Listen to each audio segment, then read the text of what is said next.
Glórias e glórias e glórias e glórias e glórias a Deus. A todos os ouvintes, paz seja convosco. Quem vos saúda é o vosso amado irmão em Cristo, Jonathan Ricardo Dias. Graças a Deus que nos dá a vitória por intermédio do nosso amado Senhor e Salvador Jesus Cristo. Estou aqui onde eu costumo fazer as gravações da Voz do Avivamento e quero deixar uma palavra com você na Epístola de Paulo aos Gálatas, capítulo de número 1, versículo de número 10, versículo de número 9 ao 12, que nos diz assim: assim como já vos dissemos, agora de novo vos digo, se alguém vos anunciar outro evangelho além do que já recebestes, seja anátema, seja amaldiçoado. Porque persuado eu agora a homens ou a Deus? Ou procuro agradar a homens? Porque se estivesse ainda agradando aos homens, não seria servo de Cristo. Mas faço-vos saber, irmãos, que o evangelho que por mim foi anunciado não é segundo os homens. Porque não recebi nem aprendi de homem algum, mas pela revelação de Jesus Cristo. Amados e queridos irmãos, amigos, diletos ouvintes da rádio A Voz do Avivamento, venho trazer uma palavra nessa tarde a respeito do verdadeiro ministro de Cristo, o verdadeiro ministro do Evangelho. Hoje se tem levantado no meio cristão, no meio pentecostal, muitos pregadores. A palavra de Deus diz em 2 Timóteo, capítulo de número 4, que se levantariam pregadores que as pessoas teriam comichão nos ouvidos. As pessoas não suportariam a sã doutrina e iam querer escutar pregadores que lhes conviessem. E hoje tem muitos pregadores que fazem de Deus o verdadeiro gênio da lâmpada. Pregadores que querem pôr até Deus contra a parede. Chamados pregadores itinerantes, pregadores de agendas abertas, pregando um outro evangelho. Muitas vezes pregadores que pressionam as pessoas dizendo que tem obra de macumbaria na vida da pessoa, quando eles mesmos estão emacumbados, eles mesmos estão possessos, e através daquela imposição de mãos ali estão passando algo de ruim para as pessoas. Por isso que muitos na igreja hoje estão carregados. Por isso que muitos nas igrejas hoje estão com a vida arrebentada, com a vida quebrada, por causa de muitas imposições de mãos, por causa de falsas revelações, falsas profecias que tiraram as pessoas da casa de Deus. E Paulo vai dizer no versículo 9, a partir do 8, do 6, ele começa a dizer aos Gálatas: eu me maravilho que vós passasseis daquele que vos chamou a graça de Cristo para outro evangelho, o qual não é outro, mas há alguns que vos inquietam e querem transtornar o evangelho de Cristo. Hoje não é algo diferente. Tem muitas pessoas pregando outro evangelho. Pessoas pregando um evangelho que foge da palavra. Um evangelho de prosperidade, um evangelho de falsas revelações, um evangelho de muito arrebatamento. O verdadeiro arrebatamento, ele te trará paz, ele te trará renovo à sua alma. Não se engane com muitos arrebatamentos que estão tendo por aí, que foge da Bíblia. Paulo, ele vai dizer em 2 Coríntios, capítulo de número 12, que ele sobe ao terceiro céu. Ele tem uma revelação, mas ele diz no versículo 4, no 5 e 6, o seguinte: de alguém assim me gloriarei eu, mas de mim mesmo não me gloriarei, senão nas minhas fraquezas, porque se quiser gloriar-me, não serei nécio, porque direi a verdade. Mas deixo isto para que ninguém cuide de mim mais do que me vê ou de mim ouve. Arrebatamento e revelação não é para se aparecer. Você não tem arrebatamento, você não tem revelação para promover seu ministério, não. Muita gente está promovendo ministério em cima de arrebatamento sobrenatural, que muitas vezes não vem do próprio Deus. Tem 3 tipos de experiências sobrenaturais: a que vem do próprio Deus, a que é carnal, a que é humana ou a que vem de demônios. Muito cuidado. 1 João capítulo 4, versículo de número 1 vai dizer assim: amados, não deis crédito a qualquer espírito, mas provai se os espíritos provêm de Deus, porque muitos falsos profetas têm se infiltrado pelo mundo.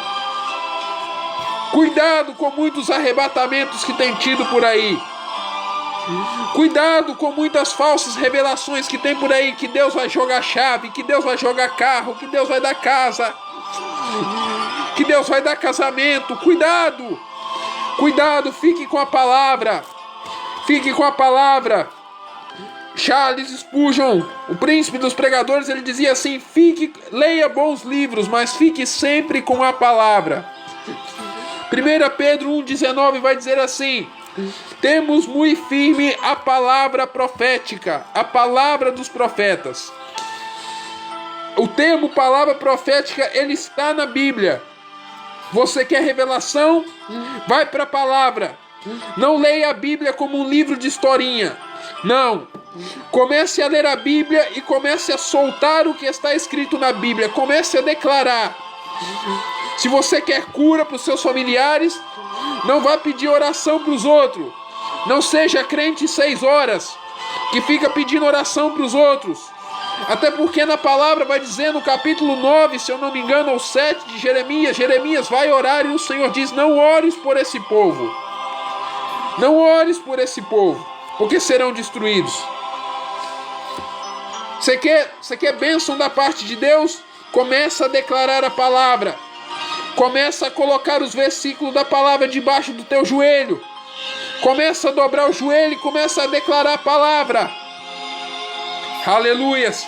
Não fica pedindo oração para os outros, pedindo oração para esse, oração para aquele, pedindo revelação para fulano, para cicrano. Cuidado com essa pedição de revelação. A pessoa pega a sua história e fica soltando para os outros aí fora aí, zombando de você, zombando dos seus sonhos. Versículo de número 9. Ainda, assim que já vos dissemos, agora também de novo vos digo: se alguém anunciar outro evangelho além do que recebestes, seja anátema. Mas no versículo 8 ele vai dizer assim: ainda que nós mesmos ou um anjo do céu vos anuncie outro evangelho além do que já vos tenho anunciado, seja anátema. Se alguma revelação, se alguma palavra, se algum arrebatamento, se alguma profecia fugir fora da Bíblia, seja anátema, seja amaldiçoado. Tem revelação que está tendo hoje aí que as pessoas estão vendo o anjo do sexo feminino no céu e no inferno. Onde está isso na palavra? Onde está isso na escritura? Que tem anjo com sexo masculino e feminino? Onde está isso na palavra? Me prove isso. Me dê provas da palavra. Apocalipse 22, 18 e 19. Eu testifico a todo aquele que ler as palavras deste livro. Se alguém acrescentar alguma parte desta profecia, Deus acrescentará as pragas que estão escritas neste livro. E se alguém retirar alguma palavra desta profecia, Deus retirará o seu nome do livro da vida, sua parte da árvore da vida e das coisas que estão neste livro.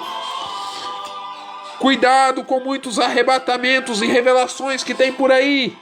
Cuidado. Julgue tudo com a palavra. A palavra vai falar assim: fale 2 ou 3 profetas e os outros julguem. Tem um ditado na igreja evangélica: julgai a profecia e não julgai o profeta. Eu já digo assim: julgai a profecia e o profeta. Julgue a profecia e julgue o profeta. Cuidado. Cuidado com muitas revelações que tem por aí. Ah, porque Deus me mandou falar, porque Deus me mandou dizer, porque Deus me manda te entregar. Isso não vem de Deus. Quando é de Deus, sempre vem com a frase: assim diz o Senhor. E por que sempre vem com assim diz o Senhor? Porque vem carregado de temor. Com temor, com tremor e com reverência a pessoa fala aquela profecia. Cuidado com muito Deus me mandou falar, Deus me mandou entregar, Deus manda te dizer, eis que eu te digo, eis que eu te falo. Esse eu aí não é Deus falando não. Cuidado, Micaías, ele viu no capítulo 22 de 1 Reis, que um espírito mentiroso estava saindo da boca dos falsos profetas. Cuidado, cuidado com muita profecia, revelação que está fugindo do Evangelho. O verdadeiro evangelho, ele não vem de muita revelação, não. Você pode me julgar, me chamar de tradicional, me chamar do que for, mas eu prefiro pregar a palavra. No capítulo, a segunda carta de Paulo inteira aos Coríntios, ele combate tipos de ministros, falsos ministros, obreiros fraudulentos que se transfiguravam em apóstolos de Cristo, que diziam que tinham as mais excelentes revelações. E para acusarem Paulo, eles falavam que a mensagem que Paulo pregava era falsa, porque Paulo não tinha experiências com Deus. E Paulo começa a relatar as suas experiências com Deus. E no capítulo 12 ele vai dizer sobre o espinho na carne. Será que essas pessoas que estão sendo arrebatadas por aí, elas têm espinho na carne? Será que essas pessoas que monetizam até canal do YouTube, com arrebatamento, com revelação, elas têm um espinho na carne também? Elas estão sendo perseguidas? Elas estão sendo esbofeteadas pelo inimigo? Deus tá permitindo um espinho na carne delas? Porque o inimigo não vai atacar aquele que já é dele, não. O inimigo vai atacar aquele sobre quem está o nome do Senhor Jesus Cristo. 2 Timóteo 2, se eu não me engano, versículo 20. Eu não gosto de ler nada sem conferir na Escritura. 2 Timóteo capítulo 2, versículo 19. Todavia o fundamento de Deus fica firme, tendo este selo: o Senhor conhece os que são seus, e qualquer que profere o nome de Cristo aparte-se da iniquidade. Se você está proferindo o nome de Jesus em revelação, em profecia, se aparte. Cuidado para não tomar o nome de Deus em vão. Porque Deus falou, porque Deus mandou falar, porque Deus mandou entregar. Cuidado! Vigia, varão. Vigia, varoa. Vigia, profeta. Você que se diz profeta, que se julga profeta, que se diz ministro. Vigia com muita revelação que você tem tido. Tem pessoas que chegam a mim e relatam o seguinte: Jonathan, Deus está vindo no meu quarto entregar revelação. Eu fico até meio cismado. Eu não vou falar abismado, porque falar abismado é... O crente, ele tem que vigiar nas palavras. Mas eu fico cismado. Eu fico meio abalado. Deus está vindo no quarto da pessoa. Se Deus... A palavra vai dizer em João 1,18 que Deus nunca foi visto por ninguém. Deus nunca foi visto por ninguém. E agora Deus anda entrando nos quartos das pessoas e aparecendo para elas. Vigia. Vigia. Não é Deus que está entrando no quarto, não. Deus, ele diz para Moisés: não poderás ver a minha face, porque nenhum homem pode ver a minha face e viver. Versículo 10. Porque persuado eu agora a homens ou a Deus? Ou procuro agradar a homens? Porque se ainda tivesse agradando a homens, não seria servo de Cristo. Paulo ele não agradava a si mesmo. Ele não agradava a sua carne. Paulo ele não agradava a homens. Ele não pregava um evangelho materialista. Ele não pregava um evangelho de enfermidade, de prosperidade. Tanto que no capítulo 4 de Gálatas ele vai dizer que Ele tinha uma enfermidade nos olhos, de modo que ele diz aos Gálatas: se possível, vós me arrancaríeis os olhos e daríeis a mim. Dizem alguns estudiosos que Paulo, passando pela Galácia do Sul, pela região da Galácia, onde hoje é a atual Turquia, Paulo pegou uma malária. E Paulo ficou doente. Paulo não pregava um evangelho de vitória, de prosperidade, como muitos hoje têm distorcido as cartas de Paulo. Paulo, no capítulo 11 de 2 Coríntios, ele vai dizer o seguinte: envergonhado digo, como se nós fôssemos fracos, mas no que qualquer tem ousadia, com insensatez falo também, eu tenho ousadia. São hebreus, também eu. São israelitas, também eu. São descendência de Abraão, também eu. São ministros de Cristo, falo como fora de mim, ou seja, falo no espírito, falo arrebatado. Eu ainda mais. Em trabalhos, muito mais. Em açoites, mais do que eles. Em prisões, muito mais. Em perigo de morte, muitas vezes. Recebi dos judeus 5 quarentenas de açoites menos 1, 195 açoites. 3 vezes fui açoitado com varas. Uma vez foi apedrejado, Atos 13, que ele é apedrejado e as pessoas só param de dar pedrada porque acham que ele morreu. 3 vezes sofri naufrágio, uma delas está em Atos 27. Uma noite e um dia passei no abismo, mas não é no inferno não. Ele passou no fundo do mar. Em viagens muitas vezes, em perigos de rios, em perigos de salteadores, em perigos dos da minha nação, em perigos dos gentios, em perigos na cidade, em perigos no deserto, em perigos no mar, em perigos entre os falsos irmãos, em trabalhos e fadiga, em vigílias muitas vezes, em fome e sede, em jejum muitas vezes, em frio e nudez. Além das coisas exteriores, me oprime cada dia o cuidado de todas as igrejas. Quem enfraquece que eu também não enfraqueça? Quem se escandaliza que eu não me abrase? Se convém gloriar-me, gloriar-me-ei no que diz respeito à minha fraqueza. O Deus e Pai de nosso Senhor Jesus Cristo, que é eternamente bendito, sabe que não minto. Em Damasco, o que governava sobre o rei Aretas pôs guardas às portas da cidade dos damascenos, querendo me prender. E fui descido num cesto por uma janela da muralha, e assim escapei das suas mãos. Em verdade que não convém gloriar-me, mas passarei as visões e revelações do Senhor. Eu li aqui de 2 Coríntios 11, 21 a 2 Coríntios 12, 1. 13 versículos. Falando sobre os sofrimentos de Paulo. Paulo sabia o que era sofrer. Os pregadores hoje não leem as cartas de Paulo. Você quer ser um pregador da palavra? Você quer ganhar almas para Jesus? Você quer ter o seu ministério abençoado? Leia as cartas de Paulo. Pregue o evangelho da graça.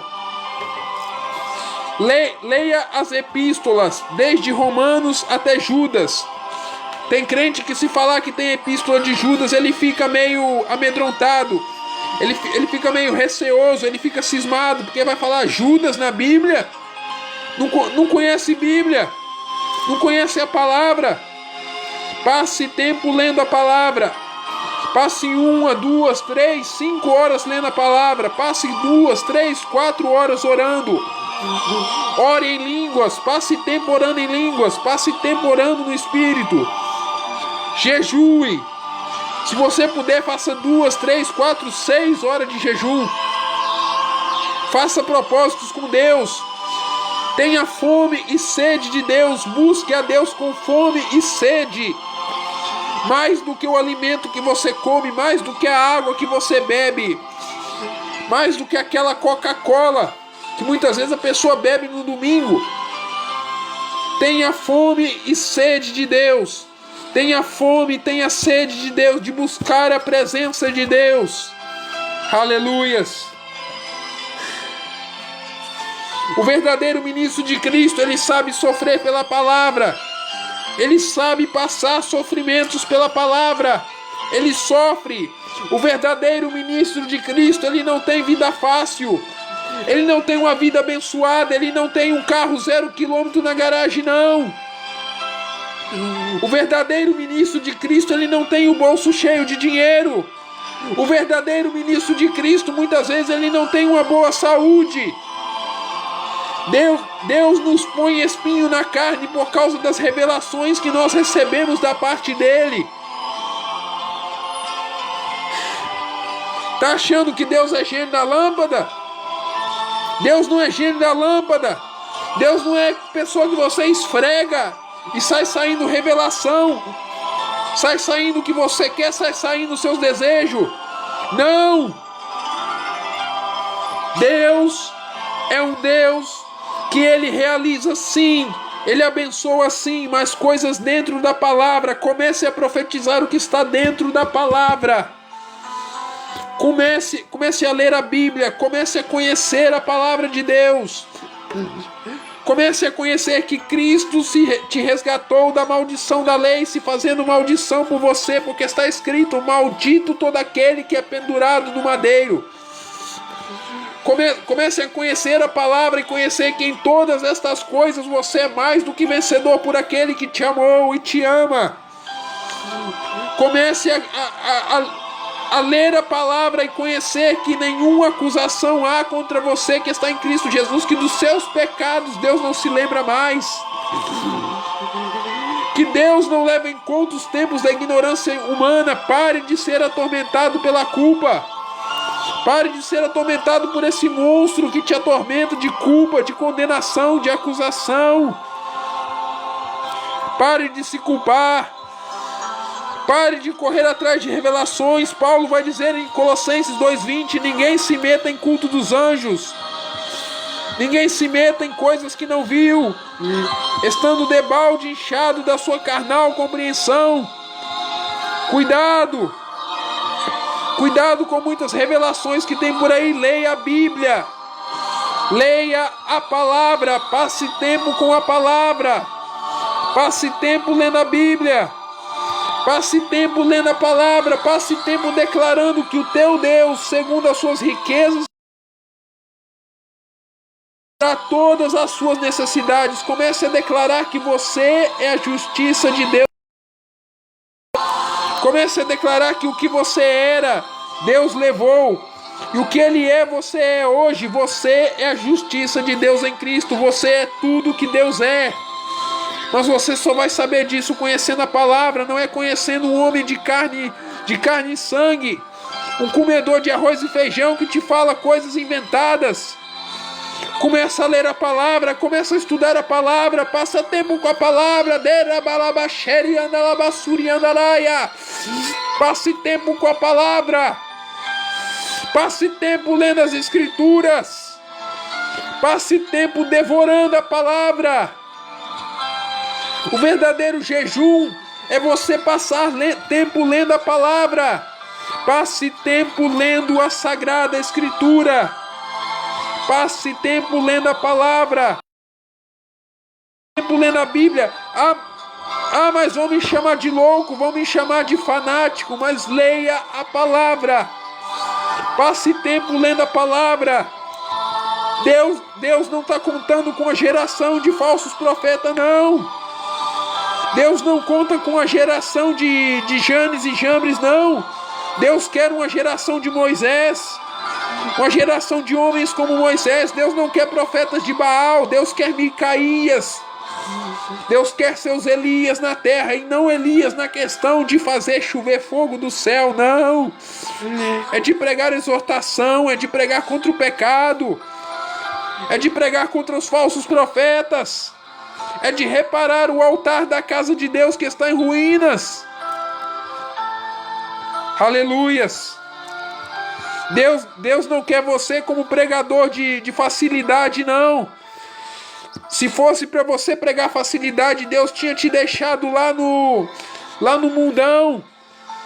Se fosse para você pregar vida fácil, Deus tinha te posto como funcionário da Crefisa, prometer dinheiro fácil para os outros.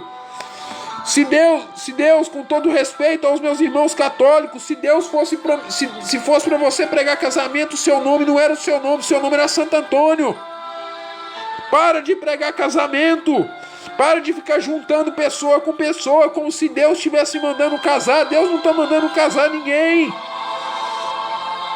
Bota o joelho no chão, passa 2, 3, 4 horas. Martinho Lutero orava 4 horas. 4 horas na presença de Deus. Amados, minha alma chora. É estranho falar isso, alma chorar, mas a minha alma chora. Os meus olhos muitas vezes derramam lágrimas por uma igreja que morreu, uma igreja que está apostatada, uma igreja a qual tem se repetido uma palavra que Cristo tem dito: tu és morno, tu não és frio nem quente. Se tu for, quem dera que tu foras frio ou quente. Se você não é frio nem quente, estou a ponto de te vomitar na minha boca. Porque dizes, rico sou, de coisa nenhuma tenho falta. As igrejas hoje se orgulham. Os maiores templos do Brasil vão virar templos de pó. Vão virar pó e cinza. Escreva essa profecia. 23 de fevereiro de 2020, às 1h54, os maiores templos do Brasil vão se transformar em pó e cinza. Porque Jesus diz, rico sou, e de nada tenho falta, e tu sabes que tu és um miserável, e pobre, e cego, e nu. Aconselho que de mim compres ouro refinado no fogo, não é o ouro do homem, não é o dízimo, não é a oferta, não é o voto do livramento, não é a oferta alçada. Aleluias! É o ouro refinado do fogo de Cristo, é a revelação da palavra. Aconselho que de mim compre vestes novas para que te vistas. Não é vestido bonito, não é roupa bonita, mas é uma veste de santificação. E santificação não é somente obediência, é você fazer o que Deus está te mandando. Se Deus está te mandando pregar, prega. Se Deus está te mandando orar, ora. Se Deus está te mandando jejuar, jejua. Se Deus te manda cantar, canta. Não enterres o dom que Deus te deu. Isso também é santificação. Sem santificação ninguém verá o Senhor. Ah, mas as pessoas vão falar que eu estou pregando em pecado. Vão falar que eu não vivo o que eu prego. Prega do mesmo jeito. Importa que o evangelho seja anunciado por porfia, por dissensão, por todo jeito, mas importa que o evangelho seja anunciado. Pare de se importar com os outros. Talvez seu ministério está enferrujado porque você está se importando com o que os outros dizem. Você está se importando com o que as pessoas falam do seu caráter e não o que a palavra diz sobre você. A palavra já diz que você é perdoado. Se não fosse assim, a palavra não diria que está consumado quando Cristo bradou na cruz, e consumado ali é acabou. Eu perdoei. Eu venci o diabo. Eu venci. E eu costumo citar Hebreus 2, 14 e 15, que é a nota tônica do meu ministério, que não é meu, mas que o Senhor me confiou. E visto que os filhos têm participação na carne e no sangue, também ele participou das mesmas coisas, para que pela morte pudesse destruir o que tem o império da morte, isto é, o diabo, para livrar, versículo 15, os que por medo da morte estavam sujeitos à servidão. Quando você entende Romanos 6,6, que o seu velho homem foi crucificado e o corpo do pecado foi desfeito para que você não sirva ao pecado. Quando você entende essa revelação, que o seu velho homem morreu, e Romanos 6,14, que o pecado não tem domínio sobre você mais, porque você não está mais debaixo da lei desse evangelho que é pregado aí fora, mas debaixo da graça. O pecado perde o seu poder. Você já não tem mais força, você não tem interesse mais em ver pornografia. Você não tem interesse mais em ser na boca suja. Você não tem mais interesse nas coisas deste mundo, muitas vezes no futebol. Você não tem interesse em ligar uma televisão para assistir coisas mundanas. Você é totalmente transformado, 2 Coríntios 3,18, de glória em glória pelo Espírito do Senhor. E deixo para a meditação dos irmãos, terminando Romanos 12, 1 e 2. E daqui a pouco entraremos na oração de explosão de milagres. Romanos 12, 1 a 2, que diz assim: rogo-vos, pois, irmãos, pela compaixão de Deus, que apresenteis os vossos corpos em sacrifício vivo, santo e agradável a Deus, que é vosso culto racional. E não sede conformados com este mundo, mas sede transformados pela renovação do vosso entendimento, para que experimenteis qual seja a boa, agradável e perfeita vontade de Deus. Seja transformado. Ande de fé em fé, Romanos 1,16. De glória em glória, 2 Coríntios 3,18. Experimente uma metanoia de Deus. Experimente um arrependimento, uma transformação. Comece a andar em uma transformação. Todos os dias você vai olhar para trás, uma palavra profética sobre a sua vida, e você vai ver que você não é o mesmo de ontem. A cada dia Deus te transformará, e essa palavra é para esse que vos fala também. A cada dia você vai se olhar no espelho e você vai ver que você está mudando, não só fisicamente, mas Deus está mudando você. Aleluias. Encerro essa palavra inspirada aqui. E daqui a pouco farei a oração de explosão de milagres. Eu vou encerrando por aqui, deixando a bênção de Números capítulo 6. Que o Senhor te abençoe e te guarde. Que o Senhor levante o seu rosto sobre ti e tenha misericórdia de ti. Que o Senhor levante sobre ti o teu rosto e te dê a tua santa, eterna e bendita paz. Creia, a tua fé em Jesus Cristo com certeza te levará à vitória. Eu amo você em Cristo Jesus. Um grande abraço do seu amigo de todos os momentos, Jonathan Ricardo Dias. Eu amo você em Cristo Jesus. Fique com Deus. Fique em paz. Em nome do Senhor Jesus Cristo. Amém, Jesus. Amém e amém, Senhor Jesus Cristo. Amém.